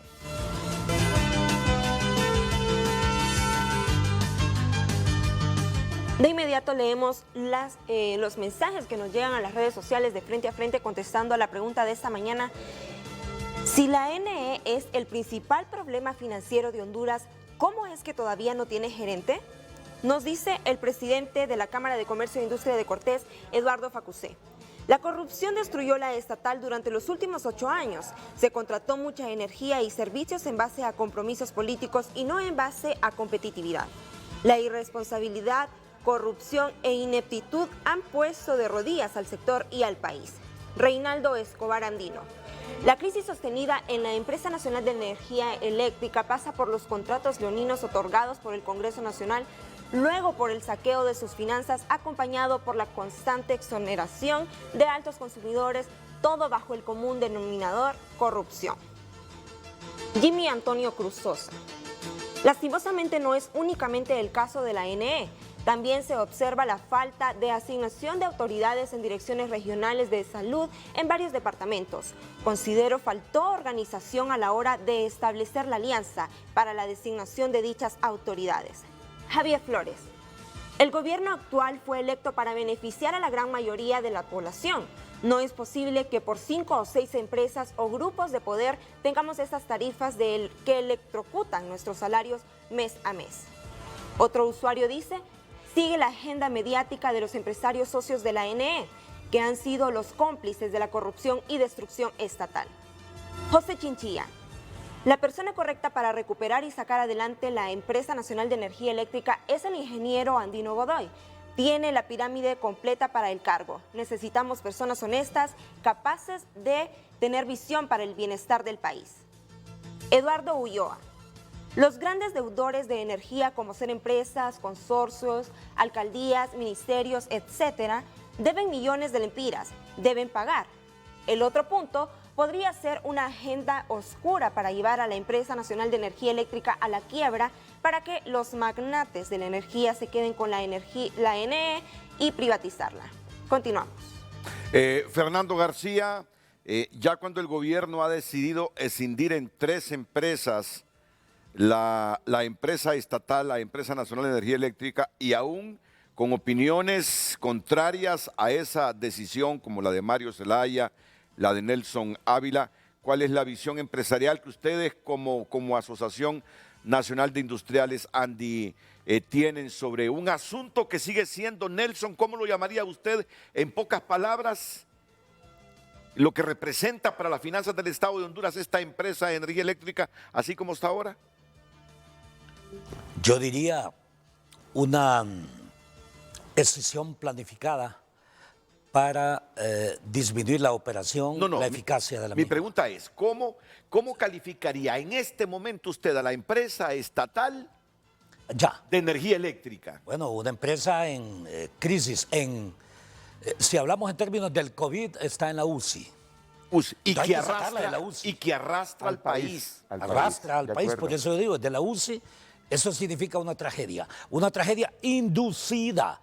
Veamos, y me gustaría que el ingeniero Fernando García pudiese referirse a eso. Cuando se toma esta decisión, lean los tomos de investigación del Tribunal Superior de Cuentas, 3 tomos. Se plantea que esa decisión generó una pérdida para nosotros, los hondureños, ese tipo de decisiones que quedan impunes de 37 mil millones de lempiras aproximadamente en los primeros 7 años. Eso es como si nosotros tratamos de distribuir un pollo, ¿verdad? Y unos se llevan simplemente las piernas, otros la pechuga con todo y las alas y dejan la parte posterior para que la pueda financiar la sociedad. ¿Me explico? Fernando. Bien, muchas gracias, Renato. Un saludo a los panelistas, tanto en el estudio como en Zoom y a la audiencia. Voy a tratar de poder condensar varias ideas en poco tiempo. Efectivamente, esta es una situación grave de la empresa que tiene un impacto en todo el país. Y no es una situación que se ha generado en un mes, sino que tiene años y décadas de estarse gestando. Yo les puedo recordar que cuando yo era pequeño había apagones programados permanentes durante 6 meses, un año. Entonces esto no es de ahora. Y el problema real no es que tengamos una situación, sino que no la podemos solucionar y vemos que países vecinos la solucionan. Y si queremos poner ejemplos, pues Guatemala, y pongamos también el de Costa Rica. Yo tengo muchas dudas sobre Costa Rica, pero pongámoslo y traigamos otros ejemplos. El asunto es que todos avanzan y nosotros nos quedamos atrás. Entonces, definitivamente, hay que revisar qué es lo que nos está ocurriendo. Nosotros, como Asociación de Industriales, apoyamos 100% la implementación de la ley. Podemos después discutir pros y contras, pero yo quiero hacer una acotación. Supongamos que la Ley General de la Industria Eléctrica es un vehículo, es un carro, ¿ok? Supongamos que es bueno, no voy a decir marca, supongamos que es un carro europeo de alta gama, muy bonito. Funciona, qué bonito, lo tenemos, lo hicimos, pero ¿qué pasa si a ese carro solo le ponemos 3 ruedas? ¿Vamos a poder movernos? ¿Vamos a poder llegar a donde queremos llegar? ¿O vamos a tener muchas dificultades y posibilidades de accidentes si al carro le hace falta una rueda? Entonces, ¿qué es lo que ocurre? La ley, desde nuestro punto de vista, es bueno, pero le hacen falta la rueda, le hace falta probablemente una puerta, etcétera. ¿Por qué? Porque definitivamente se han tomado medidas desde el Ejecutivo y desde el Legislativo que van en contra de la implementación de la ley, lo cual parece un absurdo, porque fue el mismo gobierno y el mismo Legislativo el que las aprobó. Entonces, definitivamente ahí tenemos un error.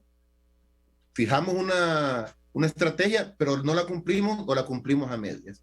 Y el tema de contratos que estén reñidos con la ley, don Nelson, que los revisen y que los castiguen.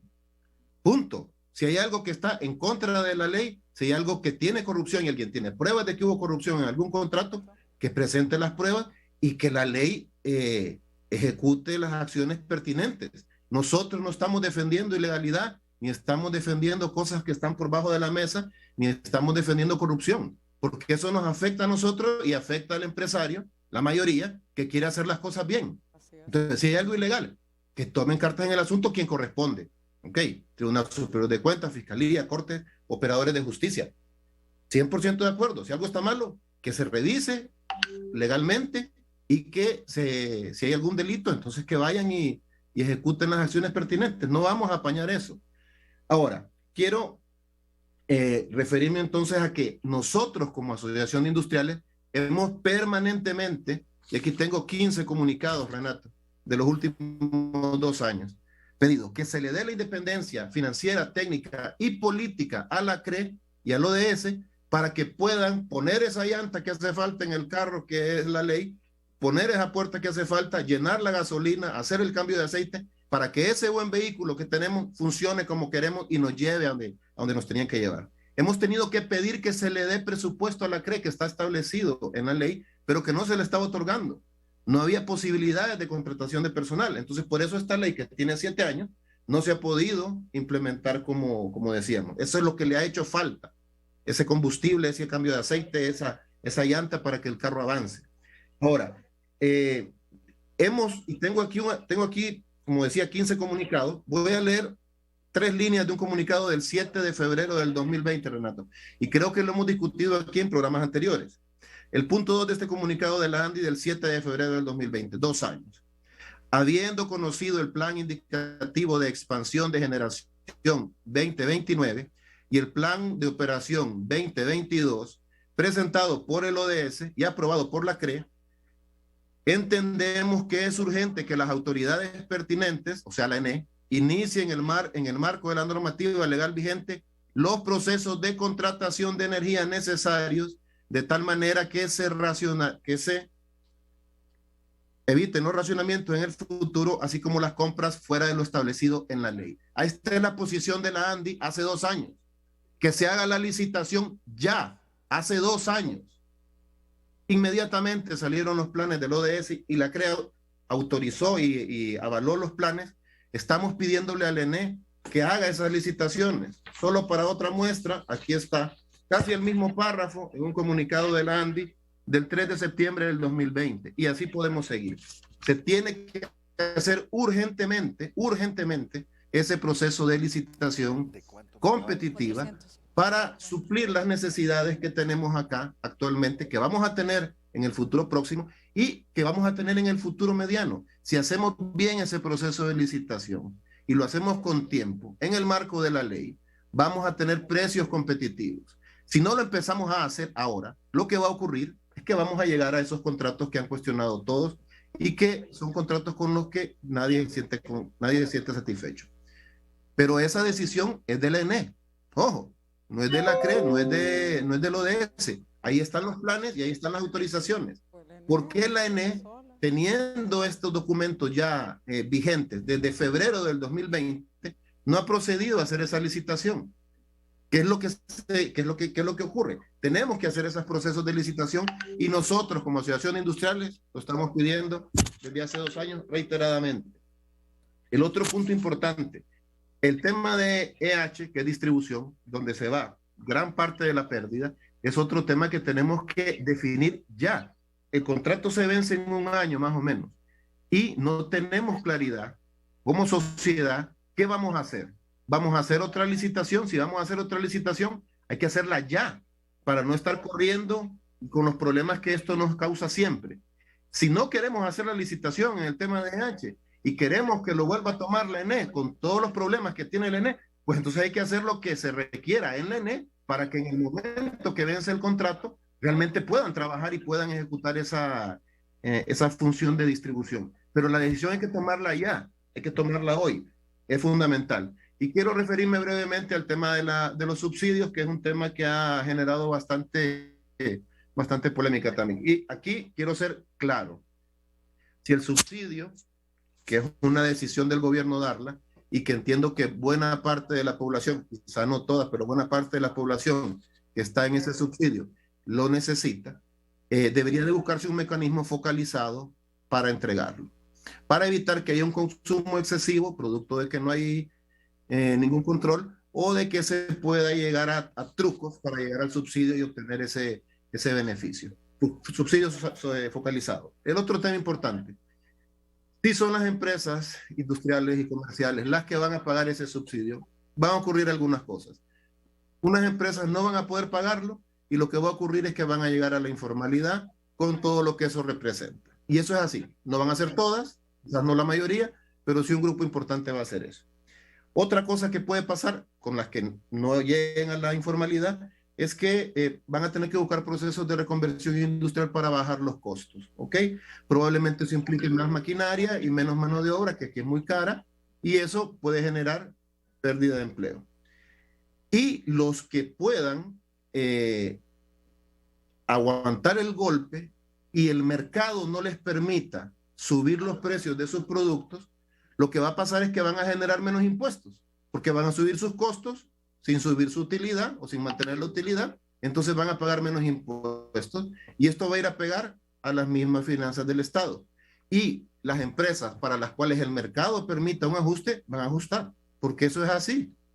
Eso es así y no se puede esperar que esa gran cantidad de gasto la cubra únicamente el sector productivo. Me parece que es atacar la producción, atacar el comercio, cuando lo que estamos buscando es generar empleo. Entonces, tenemos que identificar qué mecanismo es realmente oportuno para el subsidio, que estamos en contra del subsidio, pero que el subsidio tenga un efecto positivo y no un efecto suma cero para la gente que lo recibe. Que esté focalizado, que sea bien entregado, que se revise a quién se le va a dar y buscar mecanismos de financiamiento para que el mismo no sea negativo.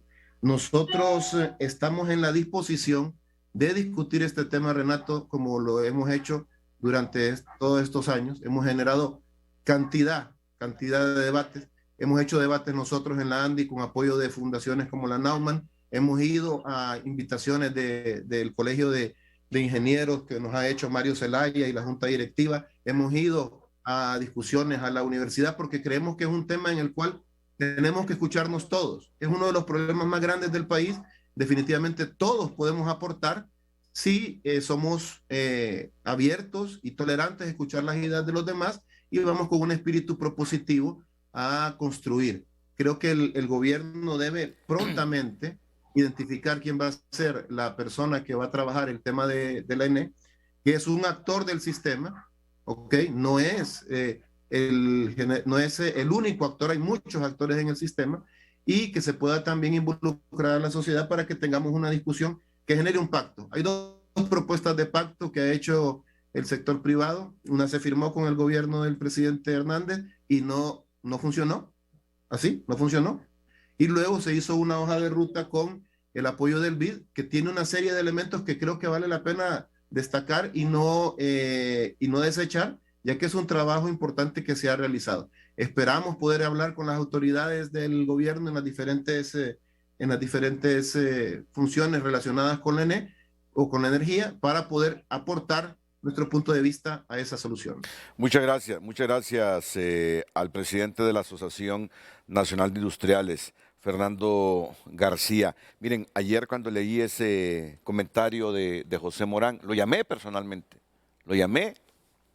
y cuando los escucho a ustedes decir de que no han querido proceder a la licitación de esos 400 megavatios, miren, he llegado a la conclusión que el problema aquí no es que no hay gente inteligente para solucionar los problemas de Honduras, es que hay gente panda. Hay gente panda. Aquí hay gente panda en el sector público, en el sector empresarial, que siempre trata de transgredir la ley para sus intereses. No han hecho esta licitación de 400 megavatios que se requiere. ¿Quién es la responsabilidad? Es del ENE. Claro, claro, distribuidor. aquí Y de incluyo eso a la hablamos. NE, ingeniera. El Hay distribuidor. gente panda que siempre quiere andar al margen de la ley para sus intereses. De ahí es que surgen esos contratos que luego cuestionamos. Hay que decirlo como es. Renato, y del Yo no creo sector privado queremos que se haga la licitación, queremos participar en procesos competitivos, transparentes, donde todo el pueblo puede estar tranquilo, porque honestamente le digo algo, la inversión privada es capital invertido que desde el 94, por eso tenemos energía hoy por hoy. Y las acciones y las reglas del juego las pone el gobierno. Toda empresa hoy por hoy busca los mercados donde son transparentes, donde son las reglas claras, porque así eso evita todo un cuestionamiento posterior. Mire, ingeniera, Eso queremos todos. He estado escuchando el debate que tienen con el ICE de Costa Rica, que me dice Mario Zelaya, funciona bien, ¿por qué no trae gente del ICE? Lo vamos a hacer. Pero reflexionaba yo, fuera de que hay gente que no está totalmente de acuerdo con el criterio que el ICE funciona a la perfección, es que Costa Rica meten a los presidentes a la cárcel. Renato. En Costa Rica, una colusión de un diputado con un funcionario de la NE, lo meten a la cárcel, hombre. Entonces tratan de hacer las cosas de manera correcta, Renato, y no panda como en Honduras. Ese es el objetivo final. Costa Rica es uno de los países que se ha separado por completo de América Latina, no por el sector eléctrico, sino porque el sector eléctrico responde a una decisión de país planteada en la década de los 50. Y entonces estamos argumentando que milagrosamente la decisión transformará la base sobre la cual está soportada la realidad nacional, y eso es completamente falso. Y bueno, yo no quiero olvidar lo que nos decía el superintendente de la electricidad de la República Dominicana. La NE fue un nido de corrupción de los políticos históricamente, Nelson, y usted bien lo sabe. Y continúa. Ha sido un nido de corrupción, una colusión bárbara entre funcionarios de la NE y diputados del Congreso Nacional coludidos con otros actores, Renato, de la cadena eléctrica. Pero precisamente eso necesita de las auditorías del más alto nivel, decía el maestro Nelson Ávila, técnica, legal, financiera, para entonces deducir las responsabilidades, porque esa es una realidad de la cual no podemos escapar, está ahí presente. Desafortunadamente, la falta de ese Estado de Derecho y esa marcada impunidad en el país, en todos los aspectos, nos lleva a lo que estamos discutiendo el día de hoy. Así que hay un tema ahí de por medio que obligatoriamente necesita de transformación. Miren que aquí estoy yo en otra guerra interna con el productor del programa, que me está obligando a los cortes, me trae a 10 invitados y luego me presiona. Es una manera de distenderme, pero mientras no arreglemos ese asunto de la institucionalidad y un combate cero a la corrupción, así es. Miren, esto seguirá así. Efectivamente. Tengo años de debatir este tema, tengo años de escuchar opiniones diferentes, cada quien con su propia solución, digo yo. ¿No habrá gente inteligente en Honduras que resuelva los problemas serios como este que tenemos con la energía eléctrica? No he tenido otra opción más que llegar a la conclusión que aquí la corrupción es la que entorpece, afea, es la que nos mantiene en esta pobreza y en esta situación de complejidad de nuestras empresas estatales como la NE. Mientras no combatamos eso, mientras no sientan los actores en esta cadena de la NE que hay instituciones que los pueden perseguir penalmente, vamos a pasar 4 años más debatiendo si implementamos la Ley General de la Industria Eléctrica, si escindimos la NE, si fortalecemos la estatal, mientras el país cada día hundiéndose y multiplicando la pobreza. Qué bien que me está llamando el ministro de Energía, el nuevo ministro de Energía. Excelente. Lo juramentaron hace 2 días. Vamos a escuchar al nuevo ministro de Energía, a ver qué nos tiene, don Eric Tejada, me dice que es un buen profesional, pero igual por cortesía vamos a escuchar a don Marcos Cachón, que es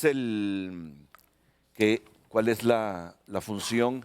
Mire que yo aún ya con lentes. Country Manager de Inicia Energy en República Dominicana. Ok, tradúzcamelo. Gerente. Gerente de país. No es que no sé mis palabritas en inglés. Son problemas visuales aún y con los lentes. Primero la pausa, después con el amigo dominicano.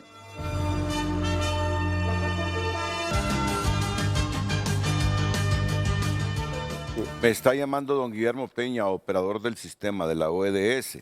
Bueno, vamos a avanzar en esto y mire que me llegó un mensaje sobre lo que usted está diciendo. Dice, no pagan impuestos sobre la renta, impuestos sobre venta, exonerados de todo impuesto por importación, tienen prioridad legal en el centro de despacho, fijaron sus precios en base administrativa, no por competencia, fijación de incentivos perversos, adicionales a los precios por kilowatt. Son impagables esos contratos y se firmaron antes de estar en vigencia la ley de la industria eléctrica, que ese es un reclamo de José Morán. A propósito de José Morán, mañana va a estar aquí en Frente a Frente con un equipo, porque él no es una monedita de oro, hay gente que lo cuestiona.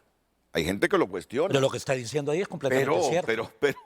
Pero se valora lo que dice en este comentario. Muy bien, voy ahora con el señor Marcos Cochón hasta la República Dominicana. Me imagino, don Marcos, que este debate que los hondureños hoy tuvieron, por lo que nos dijo don Rafael Velasco, ustedes lo tenían todos los días en los medios de comunicación de la República Dominicana hace 20 años. Adelante.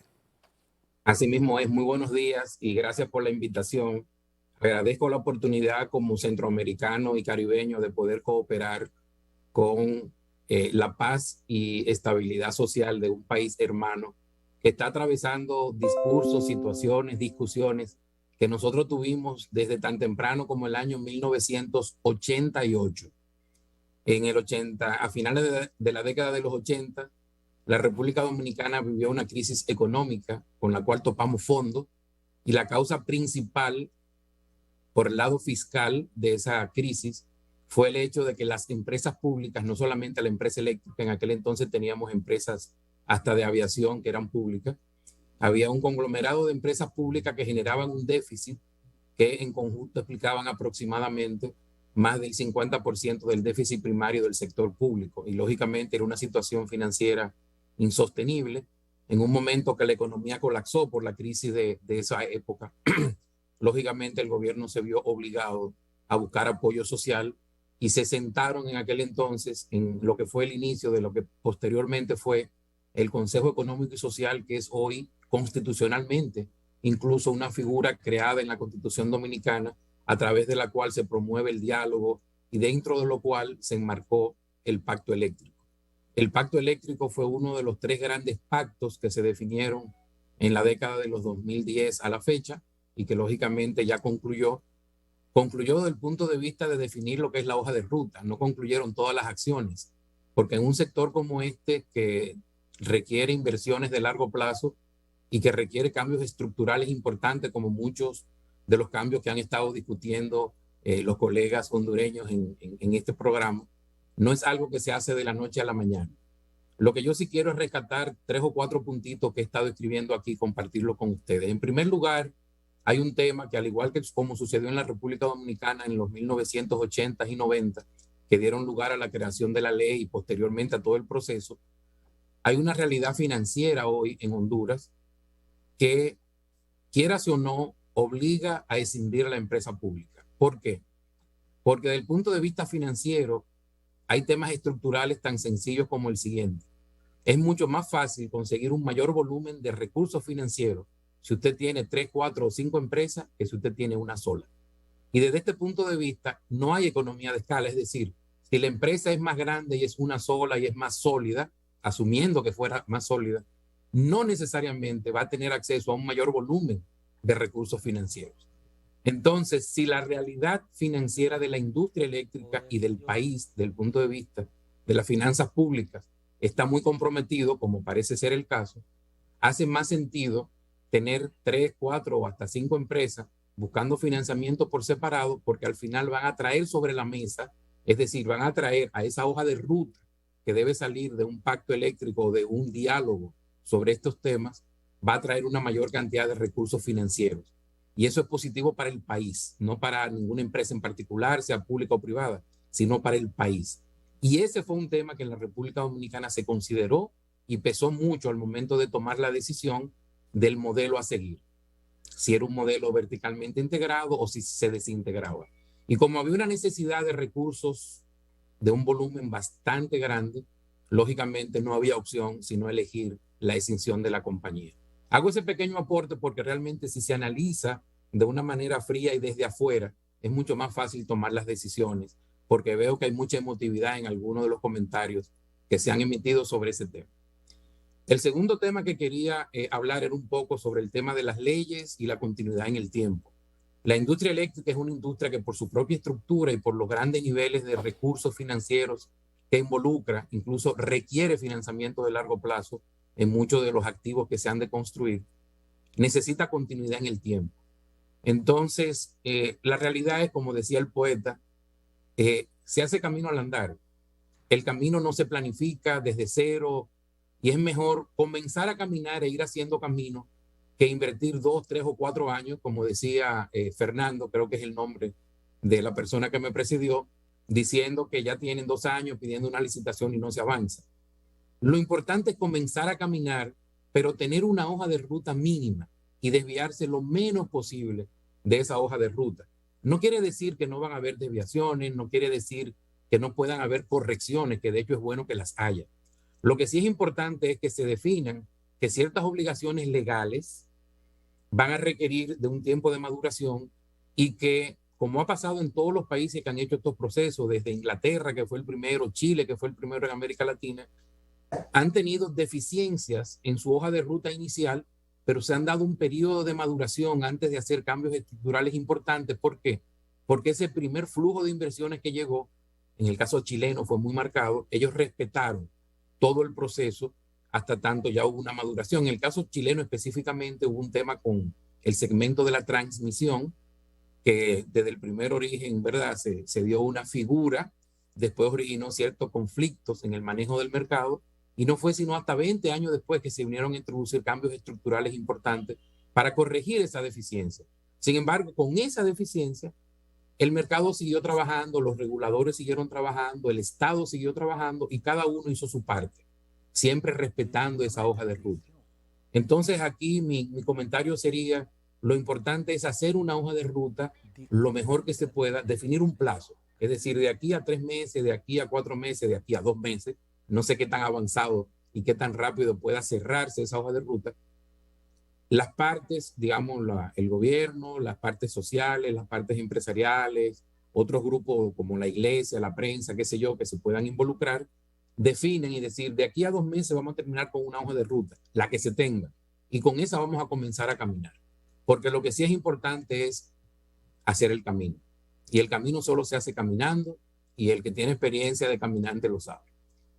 En ese sentido, el respeto, decía, a las instituciones y a las leyes es importante, pero cuando tengamos el pacto, o cuando Honduras pueda darse ese pacto que ya sea, digamos, mínimamente aceptado por todos, esa hoja de ruta se va a convertir básicamente en una señal y ahí van a estar incluidos esos ingredientes técnicos algunos, económicos algunos, pero sobre todo legales, que deberán respetarse de manera continua y por un tiempo relativamente largo para facilitar que los agentes y las decisiones que tomaron los agentes políticos y sociales en ese diálogo o en ese pacto puedan transmitirse a realidades económicas, de inversiones y de crecimiento en una industria en particular, como es la industria eléctrica, y sobre todo el aporte que esas decisiones pueden hacer a la parte fiscal, que es algo que no he oído en esta discusión, pero que en el caso dominicano, al igual que en el de otros muchos países, fue una decisión muy crítica al momento de la toma de decisiones. ¿Por qué? Porque la gran ganancia que tiene el gobierno es por el lado fiscal, y eso no está en la discusión de la industria, pero por el otro lado, con esos recursos fiscales que pudieran liberarse, puede haber unos beneficios sociales que no necesariamente se inscriben dentro de un pacto eléctrico, pero puede haber un pacto colateral con aspectos sociales que sea atado a este pacto o a este diálogo eléctrico, y así entonces los sectores sociales van a poder ver beneficios y el Estado va a tener que comprometerse a transferir recursos fiscales buscando esos beneficios sociales para cerrar un poco el círculo. Con eso yo concluyo mi comentario, a menos que ustedes tengan alguna pregunta o algún aspecto en particular que quieran discutir, y simple y llanamente agradezco la oportunidad de poder colaborar con un país hermano. Así que muchas gracias a todos por la invitación y a todos los panelistas que me han precedido. Realmente les deseo mucho éxito en sus conversaciones. Muchas gracias, don Marcos Cochón. Lamentablemente ya van a ser las 9 de la mañana, hora en que termina el programa, pero ha sido oportuna su intervención. Créalo que yo inmediatamente termine el programa, iré a escucharlo de nuevo. Dominicanas nos está diciendo, hondureños, los queremos, hagan un pacto eléctrico, ya dejen de hablar tanto, de exponer cada quien sus puntos de vista y sus intereses, hagan un pacto eléctrico. Lo dijo don Rafael Velasco, lo dijo don Marcos Cochón, y qué me late a mí que la presidenta Castro se está asesorando en la Dominicana con este asunto de la ANE. Ojalá. ¿Qué me late? Que haya una comitiva que vaya a visitar Dominicana y vea la experiencia. Me late que se está asesorando en la Dominicana la presidenta Castro. Bueno, está el ministro de Energía, está José Morán, que también quiere participar unos cuantos segundos, me dijo. Está Nelson Ávila, que no nos vamos de este programa si no me dice su punto de vista de cómo se soluciona esta problemática. Después de la pausa.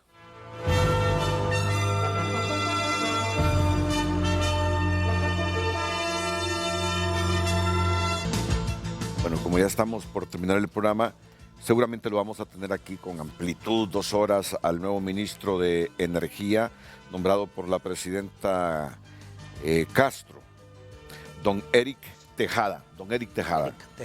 Eric Tejada, lo conocemos en este momento, ahora mismo lo conocemos, ahí está don Eric Tejada, la fotografía de don Eric Tejada. Don Eric, le escuchamos aquí en Frente a Frente analizando este problema enorme que tiene Honduras con la Empresa Nacional de Energía Eléctrica y con todo lo que es la industria general eléctrica. Es que el problema no solo es la ANE, es toda la industria. Adelante, buenos días. Buenos días, licenciado. Buenos días a sus distinguidos participantes y buenos días al pueblo hondureño. Ahora es un gusto saludarles. Básicamente, licenciado, el motivo de mi llamada es para, he estado pendiente del programa, ¿verdad? Sin embargo, es importante también mencionar que nosotros ayer tuvimos sesión de junta directiva del ENE, ¿verdad? La junta directiva del ENE está integrada por los ministros de Medio Ambiente, de Infraestructura, o sea, de INSEP, el secretario de Planificación, el ministro de Finanzas, en este caso la ministra de Finanzas, y es la representante del Banco Central, en este caso la licenciada Rebeca Cantón. Entonces, el motivo de la reunión de la Junta Directiva fue, primero, conocer un informe técnico y administrativo sobre la situación actual de la ENE, ¿no? Entonces fue, evidentemente, un informe bastante extenso, donde se discutieron con detalle muchos asuntos. Y la otra resolución importante de la Junta Directiva fue que delegaron en mi persona, o sea, en el ministro de Energía, la gerencia provisional del ENE, ¿no? Así que yo estaré asumiendo provisionalmente la gerencia del ENE para atacar todos estos problemas que ustedes han estado comentando en el programa y generar un plan de acción inmediata para ir abordando uno a uno cada situación que se presente y así tratar de ofrecerle soluciones al pueblo hondureño, ¿no? Cabe resaltar, licenciado y invitados, que cualquier versión que se escuche, por otro lado, no es la oficial del gobierno, ¿no? Nosotros seguimos el procedimiento que está enmarcado en la ley constitutiva del ENE y en las leyes, y de esta forma, mi gestión va a estar dándole informe a la Junta Directiva y será la Junta Directiva con su persona y evidentemente en consenso con diferentes actores de la sociedad hondureña, quienes iremos poco a poco tomando decisiones en torno a este asunto crítico del ENE, que como ustedes han mencionado y todos ya sabemos, es probablemente el principal agujero fiscal que tiene el Estado, ¿no? No hay duda, es el principal agujero fiscal. Y ese informe así, a manera de resumen breve, que ustedes escucharon ayer, ¿qué nos indica de esa empresa, ingeniero Eric Tejada? O sea, el problema radica esencialmente en el tema de distribución, ¿no? O sea, si nosotros analizamos a la empresa como generación, transmisión y distribución, indudablemente el problema está en el área de distribución. Hay otros problemas administrativos, hay otros temas de recursos humanos, no se sabe a ciencia cierta cómo está estratificado el personal y hay sospechas de que existe personal supernumerario. Evidentemente hay algunas en los balances financieros, por ejemplo, hay algunos renglones que nos generan muchísima duda y otros aspectos técnicos, ¿no? Que me gustaría profundizar más cuando haya más tiempo, pero que sin duda nos dan algunos indicios de que hay muchas cosas que mejorar, ¿no? Digamos que el problema se puede plantear desde 3 aristas, hay algunas aristas financieras, administrativas, hay algunos problemas que son técnicos y hay otros problemas que evidentemente tienen que ver con el modelo, ¿no? La forma en que el modelo del subsector eléctrico está integrado, ¿no? Sí. ¿Va la decisión de la empresa estatal?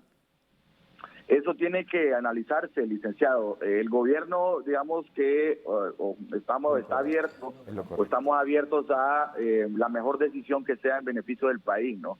Pero debe de analizarse a fondo si conviene la decisión o no, ¿no? Recordemos que, el aire, el sol, el agua, son recursos naturales, ¿no? Entonces son recursos naturales de uso y de bien público. Entonces tenemos que entender conceptualmente que la ENE debería ser una empresa que esté al servicio del bien público y no a intereses particulares, ¿no? Entonces, bajo ese esquema que tiene que plantearse también un esquema de concertación con toda la sociedad, debemos de proponer un nuevo modelo del subsector eléctrico que sea funcional para todos en el país y que logremos tapar este agujero fiscal, que el ENE sea una empresa rentable y que esto ayude a sanear las finanzas del país. Entonces, no es una decisión oficialmente tomada de escindir la empresa. No, eso lo manda la Ley General de Industria Eléctrica, ¿no? Pero recordemos que esa ley también no ha sido aplicada a cabalidad, ¿no? Entonces, nosotros tenemos que hacer un análisis profundo, tanto de las cuestiones operativas que ya le mencioné, así como del marco regulatorio. Digamos que la Secretaría de Energía justamente está para eso, ¿no? Para formular política pública. Entonces es probable que haya que hacer reformas a la ley o plantearse otro marco jurídico, pero estamos abiertos a cualquier solución, ¿no? Pero oficialmente todavía no se ha tomado la decisión de decidir, ¿no? Habrá que esperar en los próximos días cómo la Junta Directiva va tomando decisiones en torno a los hallazgos que vayamos encontrando, ¿no? Y como mucha gente no lo conoce, profesionalmente me gustaría que en unos 45 segundos, por favor, me diga de dónde viene, de dónde egresó, dónde ha hecho sus estudios. Es bueno saberlo porque esto inspira confianza. Adelante. Sí, licenciado, yo soy ingeniero químico industrial, licenciatura acá en la Universidad Autónoma. Tengo una maestría en finanzas que obtuve de Unitec y posteriormente estoy haciendo estudios en México de maestría y doctorado relacionados a energías renovables y a transformación de biomasa, esencialmente, ¿no? Bien, entonces la Junta Directiva de la Empresa Nacional de Energía Eléctrica le ha delegado a usted que temporalmente se haga cargo de la gerencia de la Empresa Nacional de Energía Eléctrica. Es correcto, licenciado. De hecho, yo estoy aquí en las oficinas de la Secretaría de Energía con mi equipo multidisciplinar y vamos en unos minutos esperando que llegue la gente a la oficina a ir a tomar posesión y tener las primeras reuniones ya con los sectores del ENE para ir asumiendo la gerencia provisional, ¿no? Seguramente será el funcionario con más trabajo y responsabilidades, ministro de Energía y gerente de la ENE. Es probable, licenciado, sí, pero para eso estamos, para servir al país. Bueno, éxitos. El éxito suyo, el éxito de esa empresa es el éxito de Honduras. Ojalá lo logre. El ministro de Energía y gerente de la ENE, Eric Tejada. Vamos ahora rápidamente, antes de la pausa, para venir a escuchar a Nelson Ávila con el ingeniero José Morán, de la Comisión Reguladora de la Empresa Nacional de Energía Eléctrica. ¿Lo tenemos? Sí. Adelante, ingeniero Morán. Buenos días. ¿Qué tal, Renato? Un saludo a todos los que están con usted ahí en el set y al señor Cochón allá en República Dominicana. Mire, rápidamente, quería decir que el artículo que yo escribí, que lo hice a título personal, no institucional, tiene la intención de provocar realmente una sana discusión sobre el sector para poder tomar las mejores decisiones y tratar de aclarar muchas ideas que andan en general en las discusiones sobre el sector y que si no se conocen adecuadamente podría llevar a decisiones equivocadas. Lo que yo pretendí con el artículo es decir, miren, hay países que al implementar el mismo modelo de estructura eléctrica que propone la Ley General de Industria Eléctrica aquí en Honduras, tuvieron éxito en reducir sus costos de generación. Y déjenme decirles una cosa, en el caso de Guatemala, El Salvador, incluso República Dominicana, antes de que ellos aprobaran sus leyes, la situación era exactamente la misma que tenemos aquí en este momento. Tenían contratos que eran carísimos. En Guatemala eran unos contratos térmicos que tenían obligación de despacho y eran los más caros en Latinoamérica. Solamente creo que República Dominicana le ganaba en ese sentido. Por eso, bueno, el nivel de pérdida es altísimo, que todavía en Dominicana persistió porque tardaron un poco más en implementar, pero al final eso es lo que los lleva a implementar un modelo del sector eléctrico con un marco institucional, con la separación de funciones, con transparencia y competitividad, ¿verdad?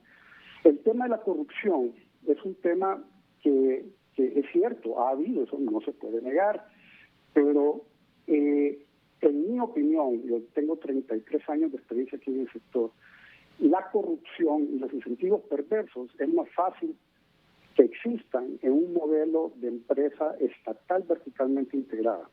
Les pongo de ejemplo, y aquí Mario está ahí en el set, puede también confirmar, uno de los proyectos eléctricos más caros en este país es Patuca 3. Es correcto. Un proyecto carísimo, El más caro. carísimo, donde de repente ahí lo que hubo también es corrupción, pero ahí no hubo participación del sector privado.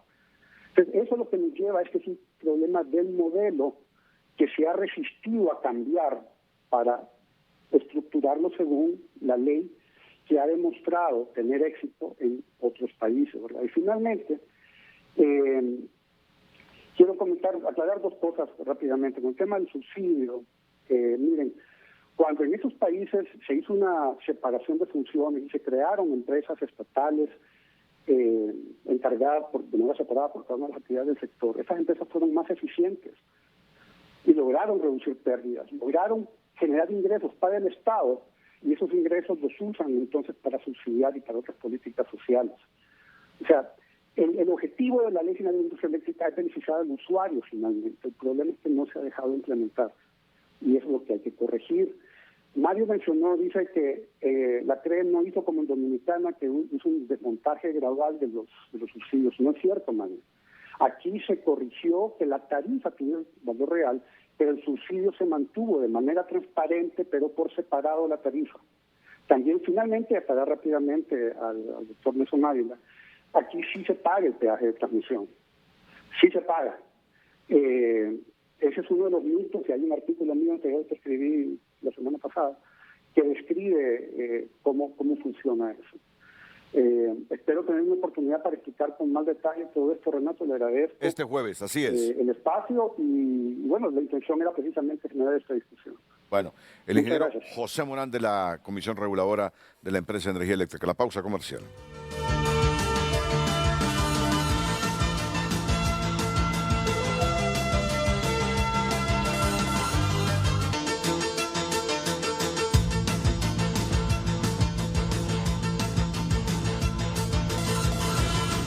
Bueno, miren que hora es, las 9:16 minutos, por favor. Que así son los programazos, duran bastante. Sin Y duda un alguna. asunto tan interesante. Despidámonos, doctor. Usted sabe que usted está invitado permanentemente aquí. No se Sí, pudo sí, concluir toda la idea, pero... Espero. Sí. Vea, dos cosas fundamentales. Primero, lecciones de la experiencia. No por casualidad, Uruguay y Costa Rica son los dos países de América Latina y el Caribe con la mejor o la menos peor distribución del ingreso. Correcto. Y en consecuencia, yo trabajé para el Banco Centroamericano de Integración Económica hace muchos años y para el BID también, y la experiencia en el Instituto Costarricense de Electricidad era muy buena, estoy diciendo, dejé hace muchos años esas instituciones, era muy interesante, al igual que, que la Caja Costarricense de Seguridad Social. Perfecto. Aprendamos. Segundo punto, soluciones. Primer punto, en el plano político, le sugiero a la presidenta Xiomara Castro que pongamos en ejecución políticas de Estado, comenzando en realidad con un pacto energético, al igual que hay necesidad de un pacto por una revolución educativa y un pacto por una revolución en materia de salud. O sea, después podemos plantearlo. Segundo punto, dentro de la solución, es importante entonces que se analice el modelo vigente. No olvidar que el bien común es el que tiene que prevalecer. En esa política de Estado es importante que prioricemos la generación de energía limpia, de forma tal que hay necesidad de modificar, en mi opinión, el balance energético, para que no menos de 2/3 de la generación de energía sea energía limpia. Hidroeléctrica, para mencionar algunas de ellas. Solo le voy a pedir un favor. Eso en el plano político. Que nos deje un poquito para el noticiero estelar de Honduras en la noche. Bueno, perfecto. Y después, Puedo decir, porque le va a llegar, Sí. me gustó lo que dijo el señor Tejada, de Sí. una u otra forma. Nosotros tenemos, si le parece, entonces dejamos para después las soluciones financieras, Correcto. la parte al mismo tiempo la solución legal y la solución Ok. técnica. Porque les va a llegar también una propuesta de algunos consultores internacionales para mejorar la eficacia de la NE. Gracias, doctor. Unos 15 segundos. Dos Mario. aspectos. Lo que dijo el doctor Tejada es el camino correcto. El fortalecimiento del NE es el camino correcto. El otro, para Morán, en la página de la CREA aparece publicado el comportamiento en los últimos 5 años de la tarifa y ahí se ve claramente el incremento del consumidor de 0,50 a más del doble en el momento que fue aprobado por la CREA ese nuevo pliego Ok, tarifario. Y termino con la ingeniera Carla Martínez, que es la presidenta de la Asociación Hondureña de Productores de Energía Eléctrica. Podemos acordar de todo el debate, que estamos de acuerdo todos en que es necesidad de un diálogo y un pacto, ¿cierto? de acuerdo. Entonces, en ese sentido, yo sí quiero motivar y Pacto como igualitario, creo... ¿verdad? Pacto, es pacto eléctrico Democrático. donde se coloca Democrático. todo, te coloca Efectivamente. todo es sobre la mesa de los actores. Yo sí quiero decirle a la presidenta, porque creo en los liderazgos femeninos, en que nosotras buscamos el diálogo, el consenso y el bienestar del bien común. Hagamos esto mediante el pacto, que todos en estos entes estamos de acuerdo y lleguemos a consensos que manden señales para la inversión y la atracción de fondos del país y que hará que sigamos creciendo en el desarrollo Y que no económico. tengamos racionamientos de energía ya. Así es, Renato. Ya Gracias. los tenemos. Gracias, Fernando García. Gracias, Fernando. Hasta luego, buenas tardes. Saludos. Buenos días. Yo, buenas tardes, lo dijo con premeditación ya, acabó en las 9:16. Buenos días. Buenos días a todos. La medalla del 5 a continuación aquí en la pantalla líder.